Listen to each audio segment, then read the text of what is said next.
Karen Smith was not your average homeowner association HOA president. She was a force to be reckoned with. With an iron fist and an insatiable appetite for power, she ruled her suburban neighborhood with an uncompromising vision of order and conformity. This morning, as Karen sipped her lukewarm coffee and scanned the neighborhood through her living room window, she spotted something that immediately set her teeth on edge. A small group of children had gathered near the end of her street, digging and laughing as they huddled around a freshly exposed hole in the ground. Unacceptable, Karen growled, slamming her mug down on the counter. She stormed out of her house, her designer heels clicking against the pavement as she marched towards the unsuspecting troublemakers. "What do you think you're doing?" she demanded, her voice shrill and commanding. The children froze, eyes wide with fear, as Karen loomed over them, hands on her hips. We were just playing." "Mrs. Smith," stammered the youngest, a scrawny boy no older than 8. "Playing? In the middle of the street?" Karen's eyes narrowed, her lips pursed in disapproval. "Don't you children know that this is private property? You're trespassing." The children shuffled their feet, unsure of how to respond. Karen seized the opportunity, her voice rising with each word. "This is unacceptable behavior, and it will not be tolerated in my neighborhood. I'm going to have to ask you all to leave immediately. And if I catch you here again, there will be consequences." The children, sensing the threat in her tone, quickly scattered, disappearing down the street. Karen, satisfied with her display of authority, turned her attention to the exposed hole. Bending down, she peered into the dark opening, her brow furrowed in confusion. "What in the world?" she muttered, reaching out to touch the smooth, circular edges. It almost looked like a tunnel.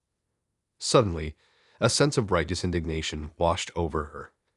"This is a clear violation of the HOA bylaws," she declared, straightening up. "I'll have this filled in at once, and those responsible will be dealt with accordingly." Karen stormed back to her house, her mind racing with plans of action. She needed to assemble the HOA board, rally the other homeowners, and put an end to this delinquency before it spread like a disease through the carefully manicured streets of her domain. Little did she know, the trouble was only just beginning. The HOA board meeting was in full swing, and Karen was in her element. She paced the room, her manicured nails tapping against the polished oak table as she laid out her case. "Gentlemen, ladies, we have a serious situation on our hands," she began, her gaze sweeping across the assembled group. "I was out on my morning walk when I stumbled upon a hole. In the middle of the street, no less." A murmur of discontent rippled through the board members, and Karen raised her hand, silencing them. "Now, I understand that this may seem like a minor issue, but it is a clear violation of our HOA bylaws. We cannot allow our residents to be digging unauthorized tunnels and creating safety hazards. It sets a dangerous precedent." Karen's eyes narrowed as she surveyed the group, daring them to challenge her. "I propose we take immediate action. We need to fill in that hole, identify the culprits, and levy appropriate fines.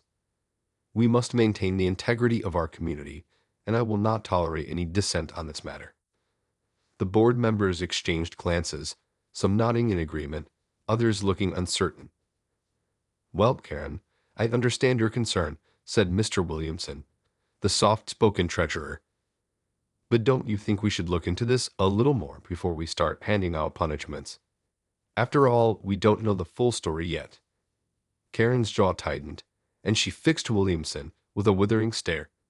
"The full story is that someone is blatantly disregarding our rules and disrupting the peaceful order of this neighborhood.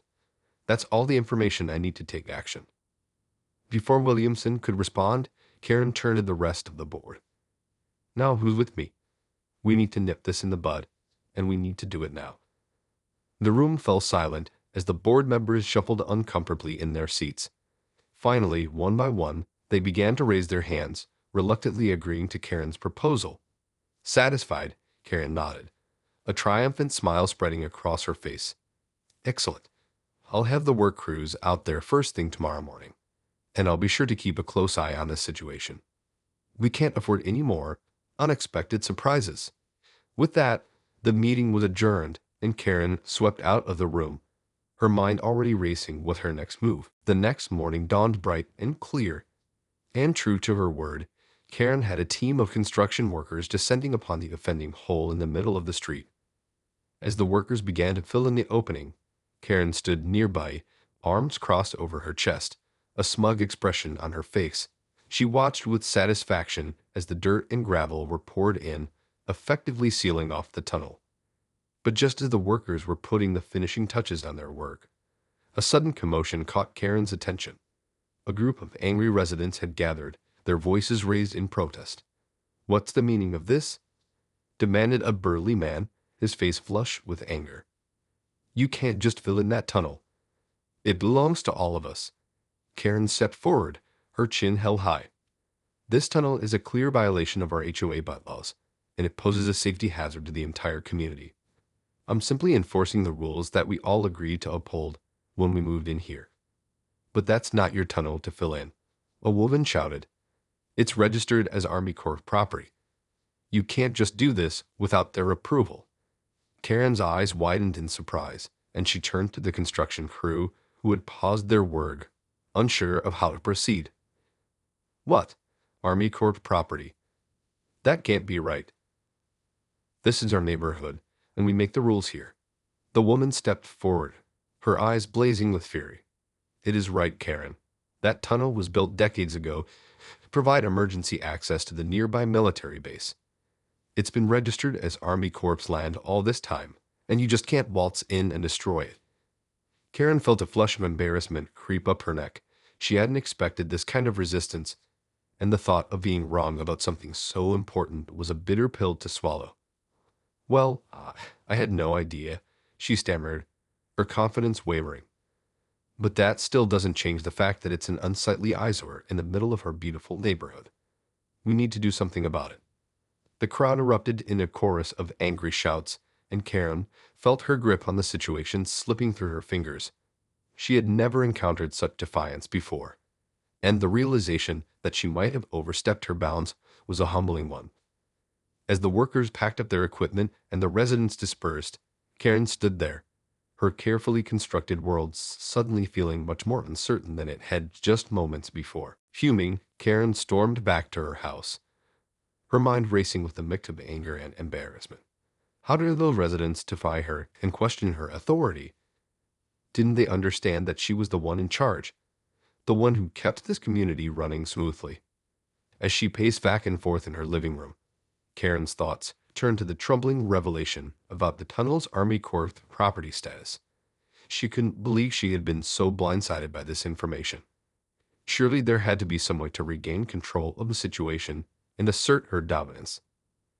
Suddenly, an idea began to take shape in her mind. If the tunnel was indeed Army Corps property, then there must be a way to get them involved and force the residents to comply with her demands. After all, the military was known for its strict adherence to rules and regulations. Surely they would see the wisdom in her actions and back her up. Filled with a renewed sense of purpose, Karen reached for her phone and began dialing the number for the local Army Corps office. As the phone rang, she could feel her heart pounding in her chest, but she refused to back down. This was her neighborhood, her domain, and she would not let a few rebellious residents ruin it.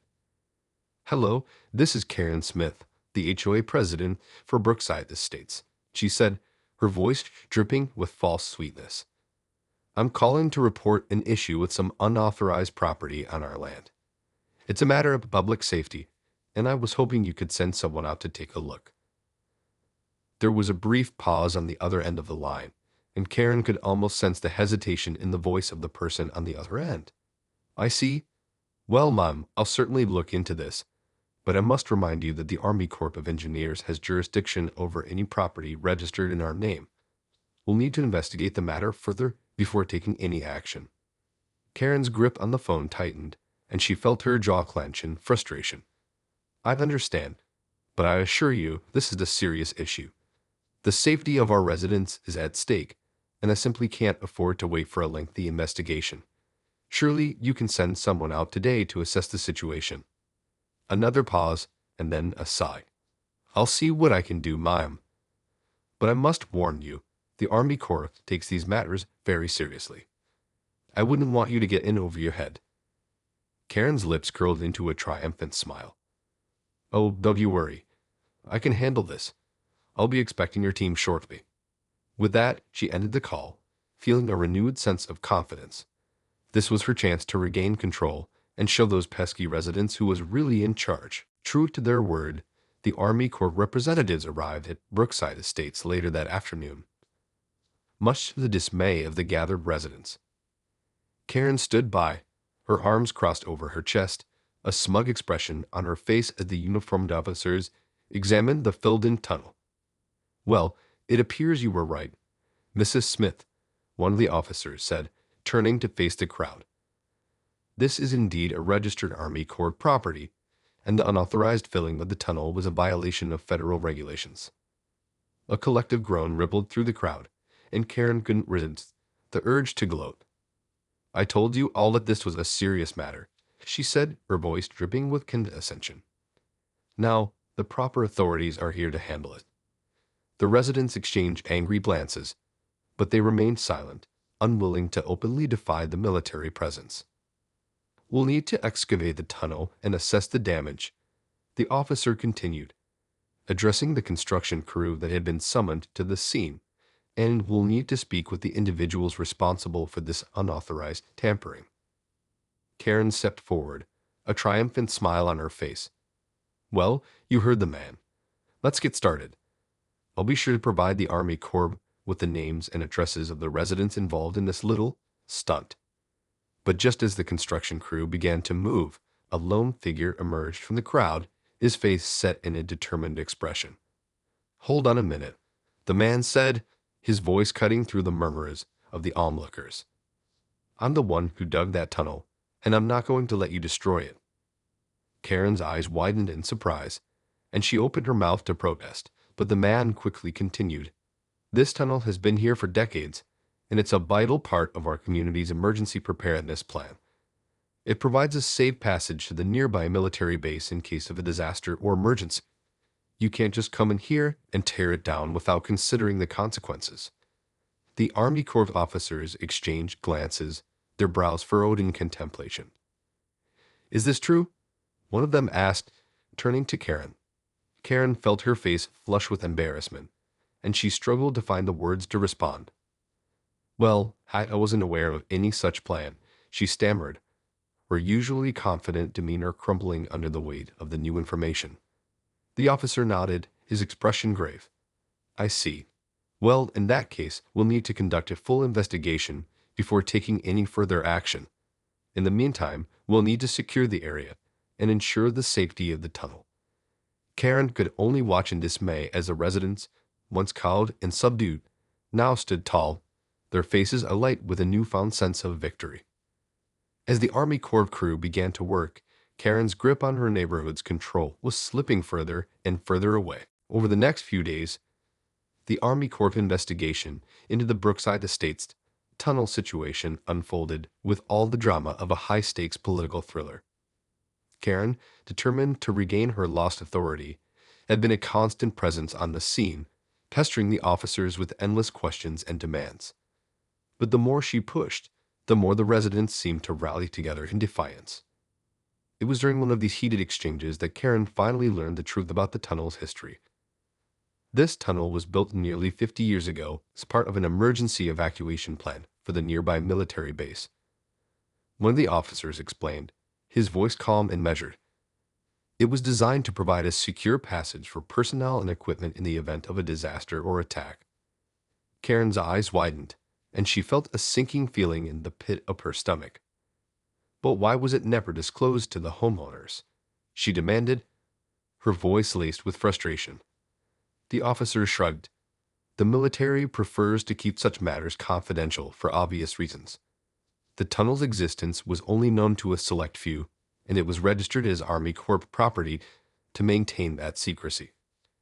Karen opened her mouth to protest, but the officer raised a hand, silencing her. However, it seems the local community was aware of the tunnel's purpose and had taken steps to maintain it over the years. Your actions, Mrs. Smith, were a direct violation of that arrangement.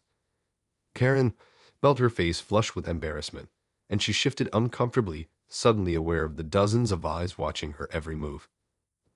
"Well, I had no idea," she stammered, her usual bravado all but gone. "I was simply trying to uphold the HOA bylaws and maintain the integrity of our neighborhood." The officer fixed her with a stern gaze. "I understand your perspective, Mrs. Smith, but the tunnel's importance to the community's emergency preparedness plan takes precedence over your HOA's rules." Karen opened her mouth to protest, but the officer cut her off. "The tunnel will be repaired and restored to its original condition under the supervision of the Army Corps. And going forward, we will be working closely with the community to ensure the proper maintenance and security of this vital asset." Karen could only watch in silent fury as the residents, once cowed and subdued, now stood tall, their faces alight with a newfound sense of triumph. As the Army Corps crew began the process of excavating and repairing the tunnel, Karen felt her grip on her neighborhood's control slipping further and further away. The days that followed were a whirlwind of activity for the residents of Brookside Estates. The Army Corps had taken complete control of the tunnel situation, much to Karen's chagrin, and the once divided community had banded together in a surprising show of unity. Karen, feeling increasingly marginalized and out of touch, had retreated to the sidelines, seething with resentment as she watched the residents work alongside the military personnel to restore the tunnel. "This is an outrage," she fumed, pacing back and forth in her living room. "How dare they defy me and side with the Army Corps? Don't they understand that I'm the one in charge here?" But as Karen ranted and raved, the residents of Brookside Estates were busy rolling up their sleeves and getting to work. Volunteers from all walks of life, from young families to retired seniors, pitched in to clear debris, reinforce the tunnel structure, and ensure that it was in optimal condition for its intended purpose.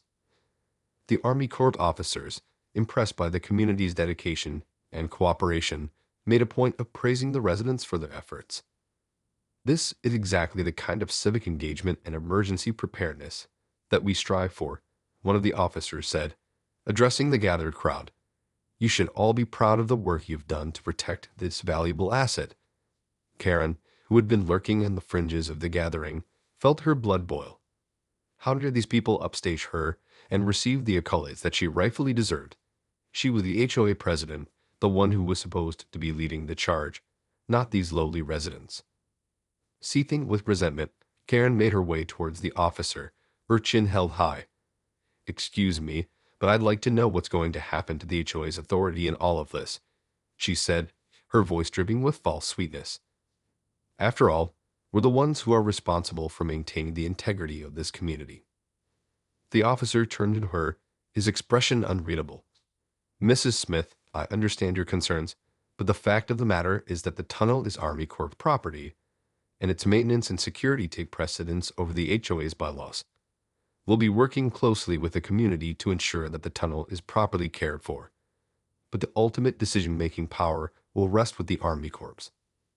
Karen felt her face flush with anger, and she opened her mouth to protest, but the officer raised a hand, silencing her. "I'm sorry, Mrs. Smith, but this is not up for debate. The tunnel is essential to the community's emergency preparedness plan, and we simply can't afford to have it compromised by personal feuds or power struggles." With that, the officer turned and rejoined the group of volunteers, leaving Karen standing there, her fists clenched in frustration. As she watched the residents work together in harmony, a realization began to dawn on her. Her reign as the undisputed ruler of Brookside Estates was coming to an end. As the days turned into weeks, Karen found herself increasingly isolated and marginalized within her own community. The residents of Brookside Estates, once cowed and obedient, had found a newfound sense of purpose and unity in the restoration of the Army Corps tunnel. Karen, no longer the unquestioned leader of the HOA, found herself on the outside, looking in. The once adoring homeowners now eyed her with suspicion and distrust, their allegiance firmly with the Army Corps and the community's shared mission of emergency preparedness. Desperate to regain her lost power, Karen had tried every trick in the book, from staging contentious HOA meetings to rallying her few remaining loyalists, but to no avail. The residents, it seemed, had grown tired of her autocratic rule and were determined to chart their own course. One day, as Karen sat alone in her living room, nursing a cup of lukewarm coffee, a knock at the door startled her. Peering through the peephole, she was greeted by the stern face of an Army Corps officer. "Mrs. Smith, we need to have a word with you," the officer said, his voice cutting through the silence. Karen's heart raced as she opened the door, her mind racing with 1,000 possible scenarios. Had she finally crossed a line that even the military couldn't ignore? "What is this about?" she asked, her voice trembling. The officer fixed her with a penetrating gaze. "We've received several complaints from the residents about your behavior and your continued attempts to interfere with the tunnel restoration project." Karen's jaw tightened, and she felt the familiar surge of indignation rising within her. "Interfere? I'm simply trying to uphold the HOA bylaws and maintain the integrity of this community. Isn't that what I'm supposed to do?" The officer shook his head, his expression grave. "Mrs. Smith, the tunnel is now under the exclusive jurisdiction of the Army Corps. Your HOA bylaws no longer apply in this matter, and we've been made aware of your efforts to undermine the community's cooperation with our team." Karen felt a lump forming in her throat, and she struggled to find the words to defend herself. But this is my neighborhood. I'm the one who's supposed to be in charge." The officer's gaze hardened. "I'm afraid that's no longer the case, Mrs. Smith. Effective immediately, you are being removed from your position as HOA president. The residents have petitioned for your removal, and we've decided to support their decision." Karen stared at the officer, her mind reeling. This couldn't be happening. She was the one who had built this community, who had kept it running like a well-oiled machine. How dare they take it all away from her? "You can't do this," she cried, her voice laced with desperation. "This is my life's work, my legacy. You can't just take it away from me." But the officer remained unmoved, his expression stoic. "I'm sorry, Mrs. Smith, but the decision has been made. The community has spoken, and the Army Corps stands behind that. It's time for you to let go and move on." With that, the officer turned and walked away, leaving Karen standing in the doorway, her world crumbling around her. As she watched the residents gather around the restored tunnel, their faces alight with a sense of pride and unity, Karen knew that her reign as the HOA queen of Brookside Estates had come to an end. She had lost, and she had lost big. With a heavy heart, Karen closed the door, her once unbreakable spirit finally shattered. The community she had fought so hard to control was now beyond her reach, and she was left to face the reality of her own irrelevance.